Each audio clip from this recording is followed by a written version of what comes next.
Le Mali fait remarquer à son Excellence Monsieur Ramtan Lamamra, ministre des Affaires étrangères et de la communauté nationale à l'étranger de la République algérienne, démocratique et populaire, qui est le chef de file de la médiation internationale concernant le Mali lui fait remarquer ceci. Le gouvernement est allé plus loin. Il a alloué des ressources budgétaires spécifiquement dédiées au développement des régions du nord du Mali. Il a financé sur ses ressources propres le Fonds de développement durable, le FDD, pour la partie nord du pays. Le Mali fait remarquer à la médiation algérienne que malgré tous les efforts, toute la sincérité, toute la bonne foi, alors que le Mali est en difficulté sérieuse, force est de constater que certains mouvements, précisément ceux de la SEMA, qui ont été reçus en grande pompe récemment à Alger par le président Tebboune, ils n'ont cessé de violer l'accord pour la paix et la réconciliation du Mali, issu du processus d'Alger. Et voici les cas les plus récents de violation de cet accord. Là, je vous fais la liste que j'ai pu extraire du document que mon enquête m'a permis de trouver. 1.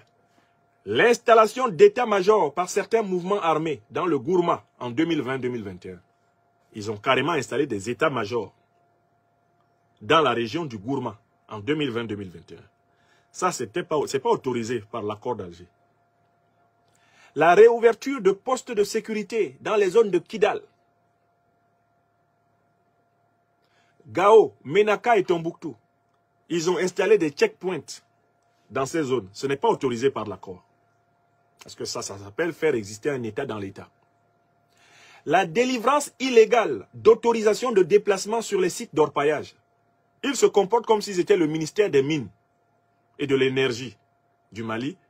Et comme s'il y avait un ministère des Mines et de l'Énergie du nord du Mali, qui serait un autre ministère que celui dont le ministre se trouve à Bamako. 4e point. L'installation et la mise en place de dispositifs de sécurisation sur les sites d'orpaillage illégaux de Ntahaka, au sud de Gao et au nord de Kidal. Ils se sont permis même de constituer des milices qui surveillent les zones d'extraction d'or du Mali. Donc ils sont en train de piller, de voler l'or du Mali. Les mouvements de la SEMA. Et voilà les faits que le gouvernement du Mali signale au gouvernement algérien. Au moment où celui-ci montre une certaine complaisance envers les mouvements de la SEMA. 5e fait, le refus de recevoir les médecins en charge de la lutte contre la Covid-19. Quand des médecins envoyés par le gouvernement pour lutter contre la Covid-19 arrivent dans la région, les mouvements de la SEMA les empêchent de travailler. 6e fait, des actions entravant le fonctionnement optimal des bataillons des forces armées reconstituées, appelés BATFAR. Dans le cadre de l'accord d'Alger, il a été question que soient mis en place des bataillons des forces armées reconstituées, c'est-à-dire des bataillons mixtes, associant les anciens belligérants, de telle façon qu'ils constituent ensemble l'ossature de la grande armée réunifiée, de la grande armée unie, de la grande armée indivisible du Mali, lui-même indivisible.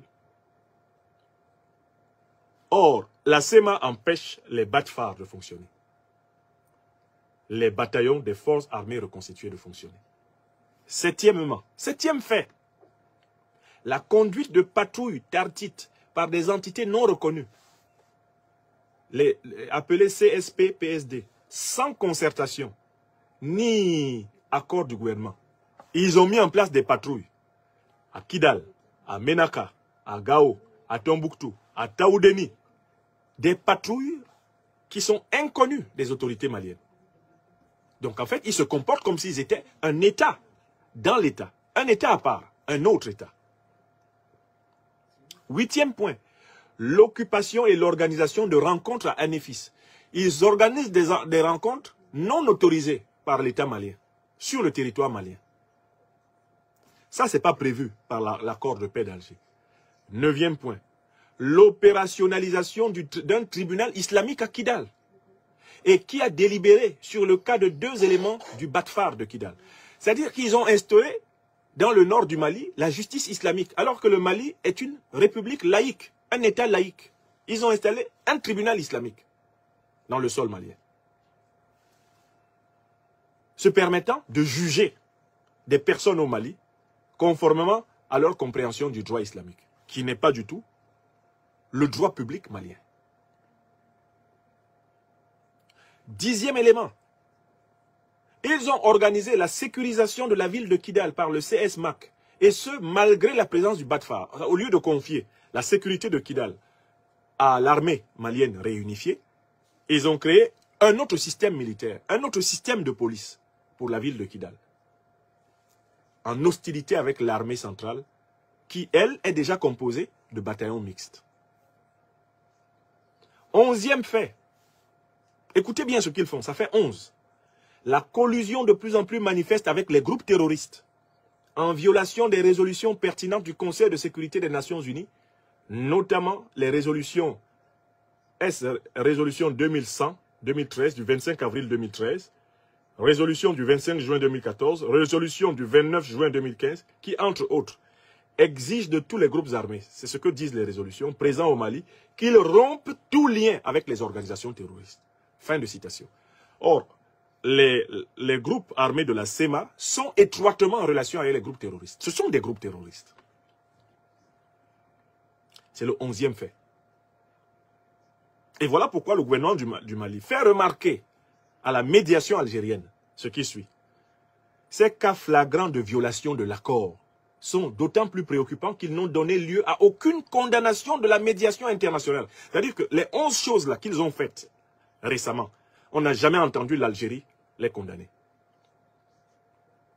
Et leurs auteurs n'ont jamais été rappelés à l'ordre. L'Algérie n'a jamais publiquement condamné un seul des 11 faits que le Mali vient de documenter. D'où le Mali rappelle que la médiation devrait garantir politiquement l'accord, en jouant pleinement son rôle et en rappelant à toutes les parties de le respecter. Or, ce n'est pas ce qu'on observe.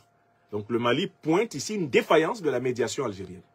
La médiation algérienne qui est complaisante envers la CEMA, complaisante quelque part envers les groupes terroristes, comme si c'était dans l'intérêt de l'Algérie que le Mali ne puisse pas entièrement bénéficier des richesses de sa partie nord.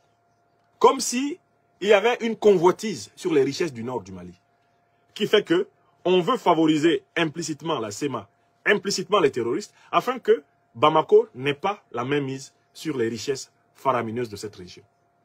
C'est ça que ça veut dire. L'attitude de certains mouvements, suivie de l'absence de réaction de la médiation, jette un discrédit sur cette dernière. Voilà les paroles qu'utilise le ministre Ismaël Ouagué. La médiation est en train d'être discréditée, la médiation algérienne. Cette situation entrave les efforts inlassables de la médiation internationale en vue de la paix, de la réconciliation du Mali, laissant ainsi se forger auprès des ennemis de la paix un sentiment d'impunité. La médiation facilite le sentiment d'impunité. Ainsi, aussi les structures chargées d'accompagner la mise en œuvre de l'accord, notamment la MINUSMA, l'Observatoire indépendant et le groupe d'experts international pour les sanctions concernant le Mali, n'ont jamais comblé les attentes. Voilà d'autres complices de la CEMA. Voilà d'autres complaisances envers les terroristes. La MINUSMA, l'Observatoire indépendant et le groupe d'experts internationaux. Jamais ceux-ci ne condamnent les 11 faits que le Mali a documentés. En effet, dit le ministre Ouagué, mais l'inaction du premier, le silence du deuxième sur les violations effectuées par certains mouvements, ainsi que la propension du troisième à outrepasser son mandat, pose la question de la pertinence de cette structure. Alors, voici les décisions que le gouvernement malien prend face à cette situation, où d'une part, la CEMA et les mouvements terroristes en bonne entente sont en train de multiplier des actes de déstabilisation, de violation de l'intégrité territoriale du Mali et de l'unité territoriale du Mali. Eh bien, le gouvernement du Mali, par la bouche du ministre de la Réconciliation Ismaël Ouagué, dit ceci. Fidèle à son double engagement de renforcer la sécurité sur l'ensemble du territoire national et rétablir un ordre constitutionnel apaisé et sécurisé, le chef de l'État n'a cessé d'équiper les forces armées et de sécurité, dont les succès opérationnels sont éloquents. Il a également validé un chronogramme réaliste comportant des réformes politiques et l'organisation des élections. Ce paragraphe-là dit très clairement que le Mali a doté son armée de la capacité de défendre son territoire. Et toute cette dotation logistique, toute cette réorganisation de l'armée malienne a pour but de faire comprendre à ceux qui auraient des doutes que l'autorité de l'État sera rétablie sur toute la superficie du territoire du Mali.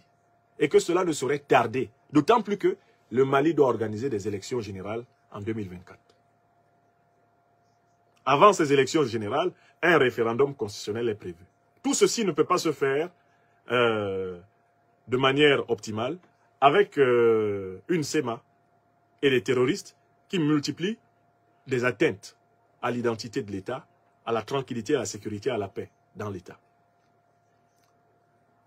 Et le ministre de continuer, je voudrais souligner que le comportement de certains mouvements constitue une entrave à la paix, à la sécurité et au développement. Ces cas de violation empêchent la création d'un climat de sécurité, de sérénité nécessaire pour le retour à l'ordre constitutionnel. Ce qu'ils sont en train de faire a pour but de retarder la transition. Dans le cadre de la refondation du Mali, le respect de la souveraineté, le respect des choix stratégiques des partenaires et la prise en compte des intérêts vitaux du peuple malien sont les principes qui servent de boussole. Par conséquent, je suis en train de citer le texte profond du ministre Ismaël Ouague. Le gouvernement mettra tout en œuvre, tout, pour atteindre ses objectifs, quel qu'en soit le prix et la forme, tout en respectant strictement les droits de l'homme, jusqu'à l'éradication du dernier terroriste, ainsi que la sécurisation complète du Mali, afin que les populations puissent jouir des dividendes d'une paix tant attendue. Vous avez bien entendu? Si la SEMA et les terroristes continuent à violer la souveraineté du Mali, à saper la paix au Mali, le gouvernement va rétablir l'autorité, il va rétablir la paix et la sécurité par la force. C'est ça que ce paragraphe veut dire. Les forces de l'ordre vont rétablir l'état de droit malien sur toute la superficie du territoire. C'est pratiquement l'avant-dernier paragraphe. Aussi, ajoute le ministre Ismaël Ouague, colonel-major, je voudrais attirer votre attention sur le fait que le gouvernement, tout en restant attaché à la mise en œuvre intelligente de l'accord, mise en œuvre intelligente, c'est-à-dire que on ne va pas mettre cet accord en œuvre dans un sens qui va diviser le Mali, mais au contraire dans un sens qui va le renforcer dans son unité, le consolider. Ainsi, je voudrais attirer votre attention aussi. Je voudrais attirer votre attention sur le fait que le gouvernement, tout en restant attaché à la mise en œuvre intelligente de l'accord, rejettera d'office toute accusation qui serait de nature à le tenir responsable des éventuelles conséquences de sa violation. Donc, le Mali dit à la médiation algérienne, lorsque l'armée malienne va se mettre à rétablir l'autorité de l'État sur tout le territoire, ne venez pas vous plaindre de violation des droits de l'homme. Car vous êtes déjà témoin de la violation de l'accord. Nous avons donné 11 preuves de la violation de l'accord de 2015 par la SEMA et ses alliés terroristes. D'ailleurs, maintenant, ils se sont rassemblés, ils ne forment plus qu'un seul. Ils n'arrêtent pas de s'unifier, prouvant qu'en fait, ils étaient les mêmes.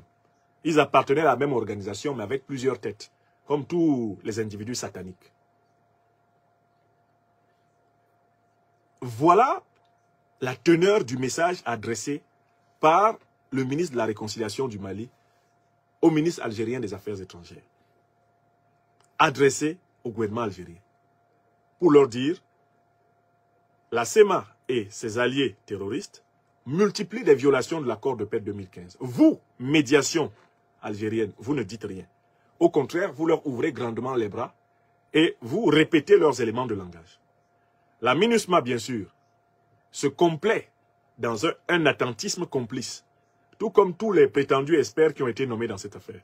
Le Mali, lui, est déterminé à aller à la paix, à la sécurité sur son territoire. Il est déterminé à aller au renouvellement de ses institutions. Il est déterminé à aller aux élections. Pour cela, le Mali, sans délai, pour utiliser la formule de l'autre sorcier, ayant renié notre belle terre africaine de Sendou, le Mali, sans délai, va rétablir l'autorité de l'État partout où l'accord d'Alger est violé et au détriment des violeurs de l'accord d'Alger. Cette lettre, ce courrier puissant du ministre de la Réconciliation du Mali indique que la ligne rouge a été franchie par la CEMA, franchi par les alliés terroristes de la CEMA au nord du Mali.